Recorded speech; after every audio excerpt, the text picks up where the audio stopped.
Before this year, I'd only ever played one round of Mario Kart 7. I think it was a demo at like Tesco or something back in 2012. Well, I finally picked up a second-hand copy of it in a store a few months back, and I loved this game way more than I expected to. I've heard a lot of people saying that this is the first time in the series it felt like just another Mario Kart, or that it's a beta version of 8. And, you know, I can't really refute the latter point there, but I don't get completely dismissing this one. The vast majority of 8's biggest gimmicks were evolutions of what 7 brought to the table. Vehicle customization, underwater segments, gliding, the return of the coin after being absent for several games. Hell, the Crazy 8 item is literally just the Lucky 7 with a coin added on. I think 7 introduced a lot more than people tend to give it credit for, even if 8 bringing all of them back and expanding on them means that this one doesn't have much of its own identity anymore. Another thing this game started was the trend of revamping the retro courses. Nothing crazy in this one, but the glider ramps and other minor additions to the older tracks are a far cry from DS having to actively subtract things due to hardware limitations. And that leads me into the actual topic of this video, the track selection list. And wow, the lineup here is phenomenal. This might actually give Wii's courses a run for their money. The Nitro ones aren't quite as strong on average, I'd say, but the retro ones are in a league of their own. We had a lot of solid ones, but there were some choices there that I couldn't wrap my head around. With 7 though, it felt like Nintendo was actively going for what felt like the best possible retro selection they could have put together. Well, without double dipping into what they put on Wii already. DS is irrelevant there. They brought back 4 of my top 6 favourites from Wii, with the other 2 having their themes represented elsewhere. A bunch of bangers from DS got to return. The Double Dash picks are some of the ones that look the most interesting to me as someone who hasn't played the game myself. Super Circuit only has one representative like God intended. And even Super Mario Kart got its Rainbow Road to close the game off. Yeah, I think that's all of them, I'm not forgetting anything. This ramble about the overall track selection list, mainly the ones that didn't even debut in this game, has probably gone on long enough. So let's actually start the rankings. Keeping in mind that the order is solely based on my own enjoyment of them. How fun I find them to race on, how much I like the music and aesthetics, so on.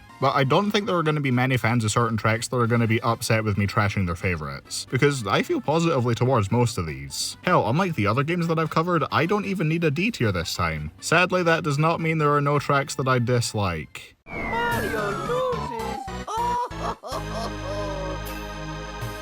Okay, so I wasn't exactly trying to hide earlier that I think Mario Kart 64 is the only previous game in this series that I'm not a huge fan of the retros for in this game. I mean, they have a nice beach level and a passable Luigi non-circuit, but then you have Calamari Desert. I know this course has its fans. I don't know how many of them come from the revamp version in Tour and 8 Deluxe, but that's great that you like it, all the more power to you. I can't stand it though. I already have an inherent bias against desert tracks. I usually find them boring musically and visually. You really gotta have something interesting in a desert level to get me to like it at all, like the pyramid section in Wii's Dry Ruins. Calamari Desert's gimmick is this train which forces you to stop if you can't get past it in time. I get the intention here, keep everyone closer together to make for a more even race. Ignoring the fact that there's always the chance that first place can get past and then everyone else gets stuck, forcing an even bigger lead, it's just not a fun hazard. If you don't have an item or are willing to trek through an annoying amount of off-road to get to the glider ramps, you have to stop dead in your tracks. I'm all for a risk-reward type obstacle that you can try and get past before it blocks the road, but I don't think this one's executed very well. A comparison I would bring up are the giant wigglers on Maple Treeway. They block parts of the track, but they have movement patterns for you to watch out for, and they do leave gaps. So it's all about analysing where they're going to be by the time you get there, and planning which direction you're going to turn to drift around them. They're a moving blockade, but one you can play around and keep up the pace of the game. The train just kinda kills all momentum and there's no way to play around it if you don't have a mushroom. I know I'm kinda harping on this point and don't expect many other segments to go on for as long as this one, but that really is all N64 Calamari Desert has to its name. A single gimmick that actively detracts for me.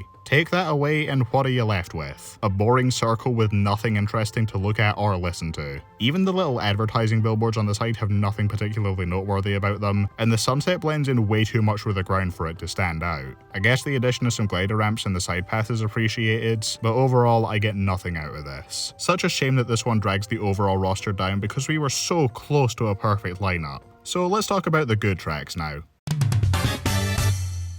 Only a few C tiers this time, and they're all on the higher end of that. In fact, I'd rank most, if not all of these, above anything else in the same tier from DS. So even though I don't feel strongly about these upcoming few, we are already at the stage where I can say that I like them. SNES Mario Circuit 2. This is the third game in a row to bring back a SNES Mario Circuit. I'm beginning to think that's the only kind of track in Super Mario Kart. This one's kinda decent though. It's way shorter and simpler in layout than the one on the Wii, but it has an off-road ramp, pipes in the middle of the road, and a cool glider jump, which all just barely let it scrape by as a track that I kinda sorta mildly enjoy. I always forget it even has the oil puddles though. I don't think I've ever paid attention for them, and I've still never even hit them once. N64 Luigi Raceway might not be much better, if at all, than Mario Raceway in terms of layout. This one does have a very long straightaway, but the additional visual touches like the tunnel, balloons and confetti upon finishing each lap add a lot to this one and make it feel far more lively. I like these side ramps with all the booster pads on them too, even though I know they probably aren't practical to use. And the hot air balloon dangling an item box over the road that you can potentially grab is really charming. Cheap Cheap Lagoon doesn't quite stack up to how shockingly great the rest of this game's Mushroom Cup is, but it's still perfectly decent and charming in its own right. It's a neat intro to the underwater driving, but I can't say that's an interesting enough mechanic to make this course anything stand out. Compared to Daisy Hills, which also served as an introduction to one of this game's new mechanics, this one feels comparatively much more bare bones despite coming after. The climbs are good hazards, I like the narrow path you can go down, and this sign is a cute detail, but there's very little else to this one. It is a circle with a theme that's been done better elsewhere.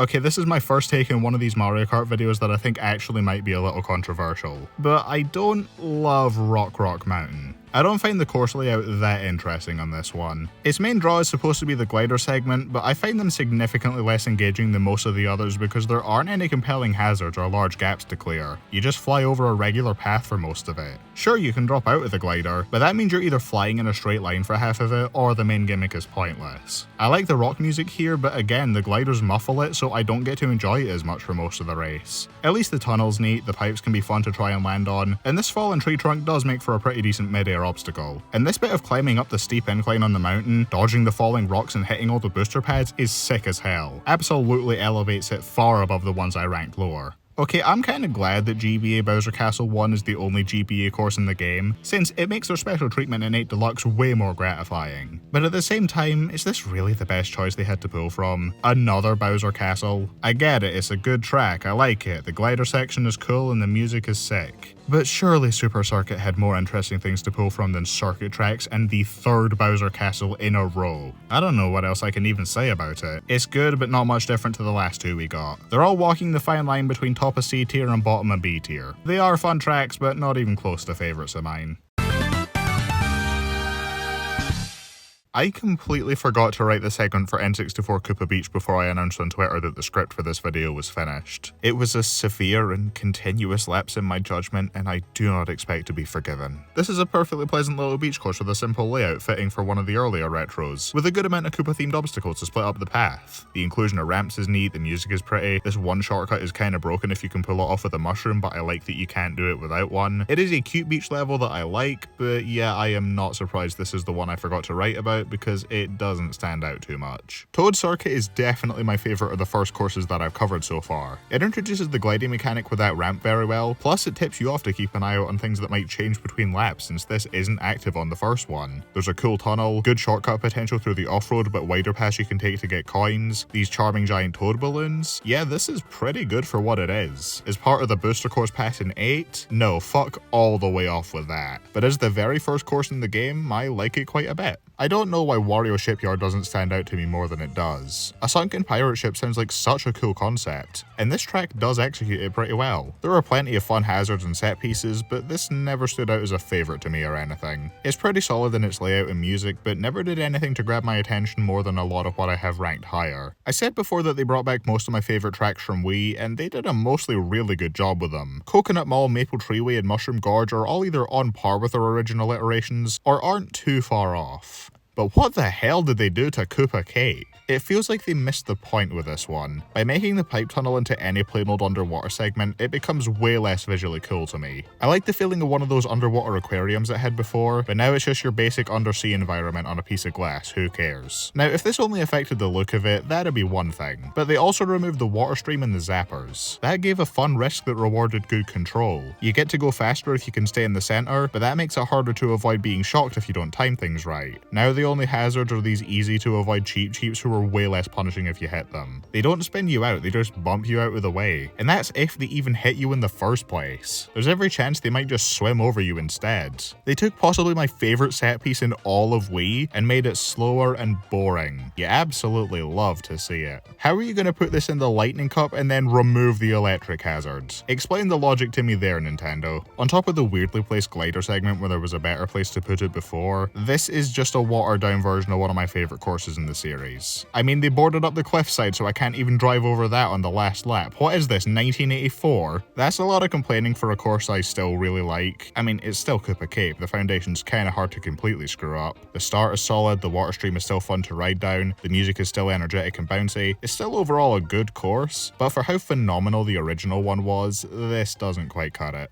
GameCube Dino Dino Jungle is pretty damn good. I can see why it's one of the fan favourites from Double Dash, even if I don't quite feel the same way myself. Despite only one dinosaur being worked into the layout, I like how it's used with some item boxes being beneath it, offering the chance to get one if you can maneuver around its legs. And then later the head acts as a blockade for the glider segment, that's cool. I like the set of bridges of varying width and difficulty, this glider shortcut, all the geysers and prehistoric scenery. It's a good course even if it's a bit too easy for the lightning cup and the music is a little generic. Straight from one jungle course to another, we have DK Jungle. I haven't played much from the Donkey Kong series, so a lot of the references in this track are likely lost on me. But it's still a solid trek throughout this jungle with a good variety in enemies and scenery. Taking you past the Funny Monkey's house and the Great Banana itself, it is indeed real. The music bangs as is to be expected from a remix of the Donkey Kong theme, and there's even a bridge to dump items on, because what would a Donkey Kong track be without a chaotic bridge? This is the weakest of the three in that regard because it isn't as narrow or bumpy, but I'm hardly going to fault anything for not being as good as the DK Mountain Bridge.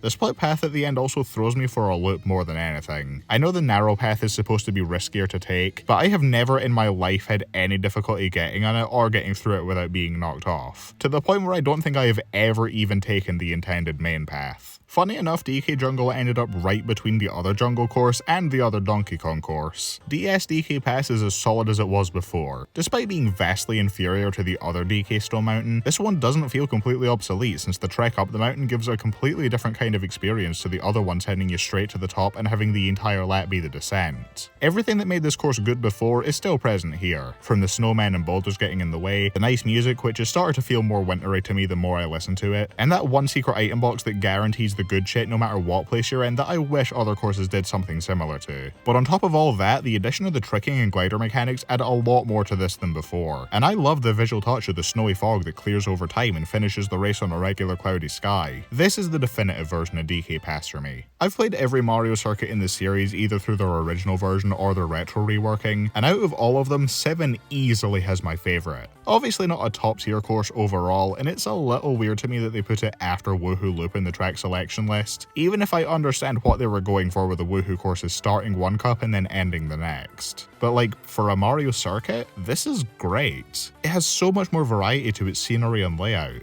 This is the only one to have the bouncy mushroom and actually access Peach's castle, with a good amount of turns, trick ramps, and verticality. The cherry blossoms are incredibly pretty as well, and the pipe tunnel ratio is the N64 version, you love to see it. Yeah, I don't know, this just works for me in a way I don't think any other Mario circuit does. Though it isn't quite my favourite circuit overall. That title, of course, goes to my beloved, the absolutely iconic Figure 8 circuit from DS. What a masterpiece. DS Luigi's Mansion's Garden is as great as it's always been. It has some elements that are a bit weaker than the original, like how the mansion itself was no longer cloaked in shadow at the start, and there's no longer any variety in the portrait art. They're all boos now, but I could barely see what was on the paintings in the DS version anyway, and now there's a lot more of them with the ghost poking their face out, which is a nice addition, as are all the boos floating around the screen when you enter the garden. And other than that, it's the same as it was before, just with the addition of an off-road glider ramp. The actual mansion segment is short but satisfying, the garden works in slippery mud in a way that isn't annoying, the creepy trees are an awesome hazard, the music is slow but it works for the theming of the track. It's a banger. Wait, Shy Guy Bazaar is a desert track that I'd not only tolerate, not even just like, but actually love? They turned the typically most boring environment into this cool Arabian Nights scene marketplace, with a glider section where there are a bunch of Shy Guys soaring, tumbling, freewheeling on magic carpet rides and breakable pots with items scattered all over the place, all under this lovely endless diamond sky with fireworks going off. Never say Nintendo can't work miracles. Best desert track in this series free. I haven't even played all of the others yet, but I don't need to, this wins. Ironically, despite Rosalina's Ice World following up the DK track, this is the one that activates my monkey brain more by making me point at all the stuff I recognize from the Galaxy games. Like, yeah, the course itself is nice and pretty, it does some alright things with the gravity, and this two-tiered section with the village over the water, and the cave with all the icicles to dodge around with this narrow, riskier path with a speed boost on it. But who cares? That's the observatory, and the domes, and the tutorial planet, and Captain Toad's seemingly stranded spaceship.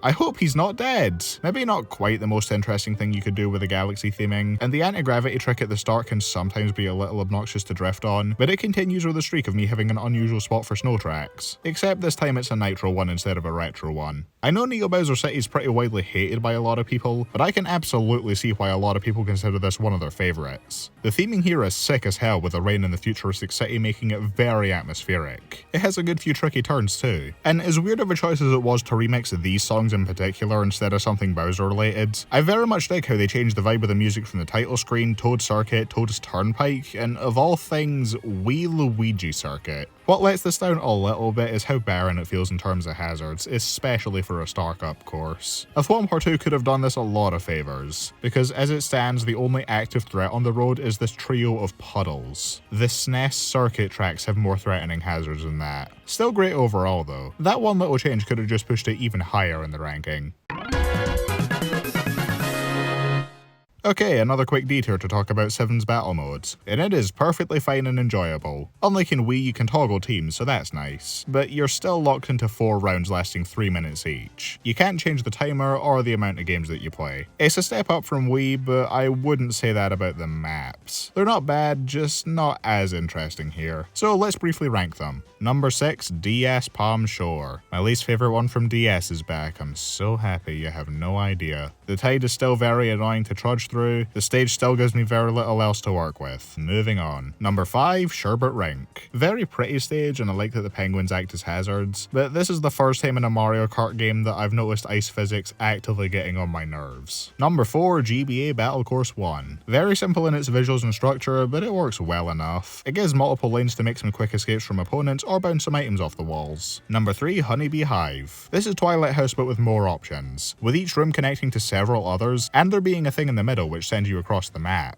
I like that there are grass patches and honey puddles to make some coins and item boxes riskier to get. Number 2, N64 Big Donut. Cool big ring that makes good use of the glider ramps, and I like the setting over a pool of lava. And number 1, Woohoo Town, because I have a Wii Sports Resort bias, and that's about the gist of it. It has enough going on with the stairs at the top and all the alternate routes throughout the streets. Great stage, love it. Okay, back to the racetracks now.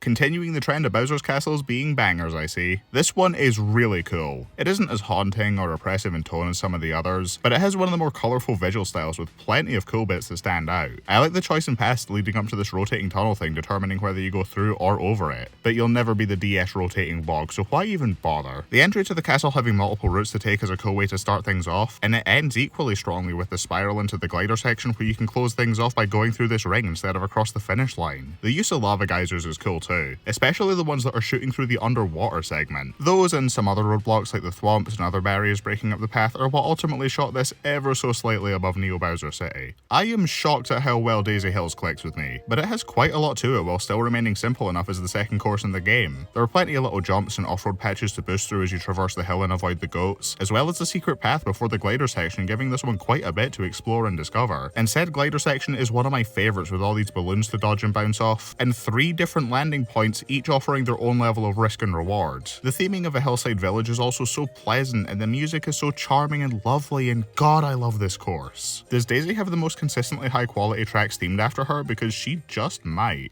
How did they manage to make a sewer visually appealing? Piranha Plant Pipeway is a blast to go through. The rushing currents make this feel like a water slide. The underwater and gliding segments are way more compelling than any previous instances of them thanks to the hazards that are in them. The Goombas, Bloombas, and cardboard cutout Oombas all make this feel way more alive. The music slaps and incorporates the underground theme from the original Mario Bros. Game really well. This is a banger if I've ever seen one. If I can't have Koopa Cape My Beloved in its original state, then this serves very well as the next best thing. SNES Rainbow Road. You might be surprised to see a flat SNES course this high, but to me this is exactly what I picture when I think retro Rainbow Roads. It's the concept boiled down to the bare essentials. Sharp turns, no guardrails, a few risky trick ramps if you're brave enough, and some enemies who get in the way who also shake the path, giving you a chance to trick off it. Obviously this minimalism means it doesn't stand out as a top tier Rainbow Roads, but it fulfills its role as the retro finale perfectly, and I have a ton of fun racing on it, especially with the gorgeous simple visuals and the iconic music. If there was ever any question on what was the best Shell Cup course in the series before, they went and added Wii Mushroom Gorge to squash any debate. I mean, it is still a little weaker than Wii. It changes things up slightly this time around, but it kinda feels like a beta version of the 8 Deluxe iteration. This one added a glider shroom, but 8 Deluxe kept that on top of all the shortcuts and other mushrooms this version cut out. The blue shroom here is at the cost of the other bouncy shrooms, the gap jump isn't possible without having several mushrooms on the glider segment, the hidden shortcut shroom is gone, and generally the mushrooms look flatter and less bouncy than they did before. I don't love it quite as much as the original. With that said, I still love it a lot. I mean, it's in the top 10. I have more problems with it, but they're not huge issues or anything. Sure, I might have bumped it down a tier, but it's still on the cusp of S tier even in its weakest version. The bouncy mushroom concept is still incredibly creative and had a ton of influence over other courses in the game. The layout is still solid and I like the branching path. The music is as excellent as ever. The cave remains one of the coolest set pieces in the game. It is very much still Mushroom Gorge. It's as iconic and beloved as it is for damn good reason, and I'm overjoyed that it became a mainstay of the franchise. Melody Motorway is one of the few instances where the PAL version of this game actually improved the track's name. I've mostly been going off the American versions of the track names because they're usually a lot snappier or cooler, but what the fuck kind of generic name is Music Park? Melody Motorway sounds so much better. Alright, I'm supposed to be talking about the course itself, not its name. Yeah, whoever came up with this idea needs 100 raises. Mario Kart has always had great music, but theming an entire track around it is genius. This course is creativity overload. I love all the instruments making up the scenery and the ones you drive on which make noise that sync with the background music. I love the piranha plants alternating between lamps with the spotlights to show the area of effect. I love these goofy friend-shaped creatures. I love the shortcut that uses a drum in place of a bouncy mushroom, despite how many times it has sent me straight into a grass patch or the wall. I love just about every aspect of this course. Obviously the thing you'd hope most for this kind of track theme is good music to go alongside it, and thankfully this one is just as much of a banger as the racetrack itself. It absolutely deserved the priority it got to be brought back straight away for the base game in 8. Speaking of 8, we have exactly 8 tracks making up our S tier, so let's move along to those now.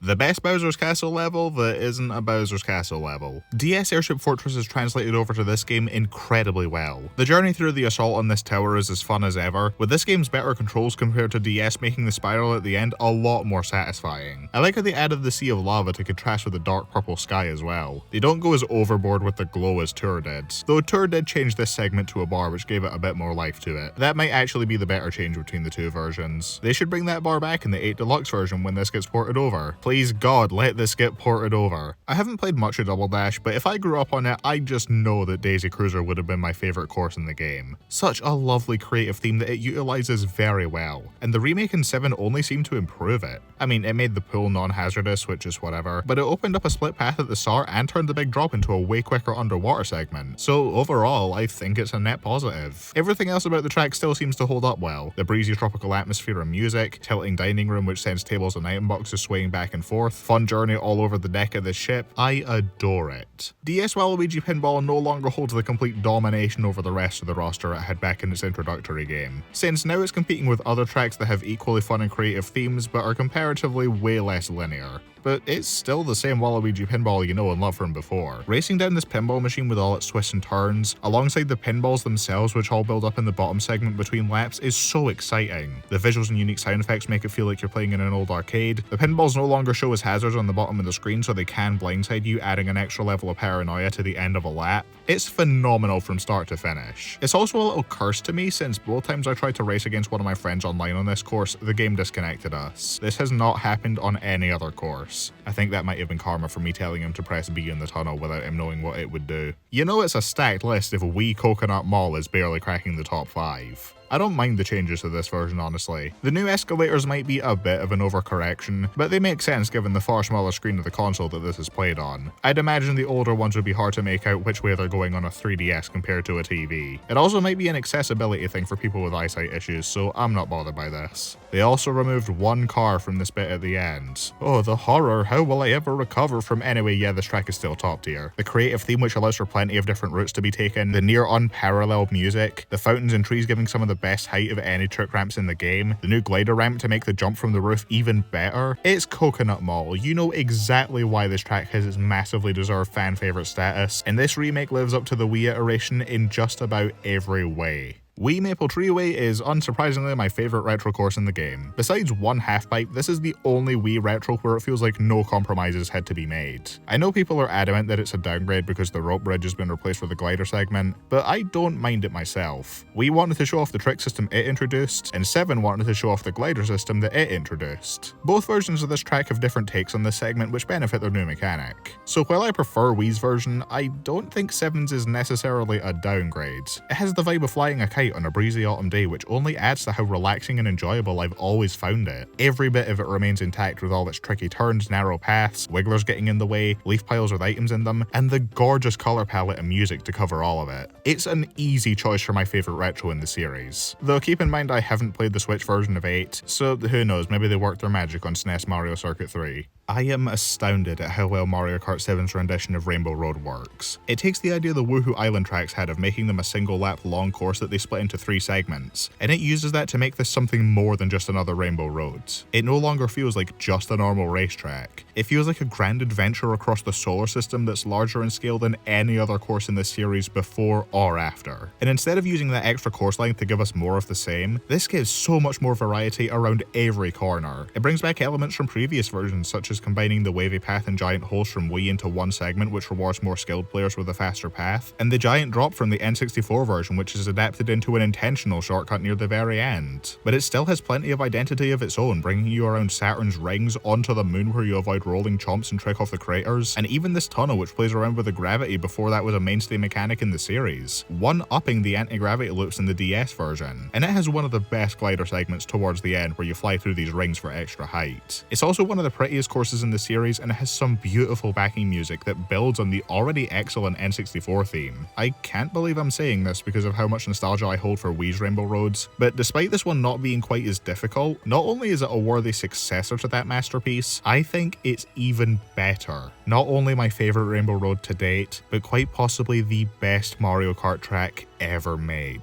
It just can't be beat. Wait, so then why isn't this number 1? Well, like I said in the battle mode segment, I have a Wii Sports Resort bias. I adore Wii Sports Resort so much, partly thanks to how well established Woohoo Island is as a setting, and Woohoo Loop adapting it into a kick-ass racecourse put the biggest smile on my face. My bias is mainly what propelled it so high, but I think it's a very well put together level even with that aside. It's got traffic, ramps, alternate routes, off-road you can cut through, and even the single most difficult shortcut in the game which I am still yet to be able to pull off. Like I said in the Rainbow Road segment, this is what introduced the idea of making a track into one single long lap with 3 segments, and it did that masterfully. It might be way more quaint compared to the interstellar travelling you do there, but that's as far from a downside as you could get for me. I love the homey setting with a ton of locations for me to point at and go, hey, that's the thing I recognise. And the music being a remix of the Wii Sports Resort theme, absolutely godlike. I could listen to it for hours. And this isn't even number 1. I was wondering when going through the game for the first time, what other setting could possibly surpass Woohoo Island as a track for me? And the answer is that there aren't any. This is it.